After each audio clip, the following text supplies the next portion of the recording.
اب یہ جو گینگ آف فائیو ہے، آپ دیکھ لیں کہ انہوں نے صرف اور صرف بنایا تو پیسہ بنایا،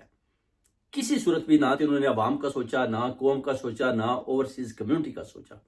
نہ ان کی عزت پاکستان میں ہے، نہ ان کی لندن میں ہے، نہ قطر میں ہے، نہ آپ نے دیکھ لیا جنیوا سوئٹزرلینڈ ایک ایسی خوبصورت جگہ ہے جدھر ہر پاکستانی ایک دوسرے کی عزت کرتا ہے، ادھر بھی ان کو گالیاں پڑ گئی ہیں۔ یعنی سوئٹزرلینڈ میں جدھر کوئی کسی کو گالی نہیں دیتا، ادھر بھی دیکھ لیں گالیاں ادھر بھی پڑ رہی ہیں، یعنی ان کے نصیب میں ہی گالیاں ہیں۔ اس کے علاوہ اپنا پیسہ بنانا، اب حسن نواز کہہ رہا ہے کہ جناب میرا دیوالیہ ہو گیا، مریم نواز کہتی ہے ایون فیلڈ کے فلیٹس میرے نہیں ہیں۔ اس طرح کے یہ جو نا چکر چلا رہے ہیں۔ اب ان کی جو ہے نا بڑی بھرپور طریقے کے ساتھ ان کی جو ہے نا وہ پتہ لگانا چاہیے، ان کی تفتیش ہونی چاہیے کہ حسن نواز نے اتنا پیسہ کدھر کیا، وہ کدھر گیا ہے،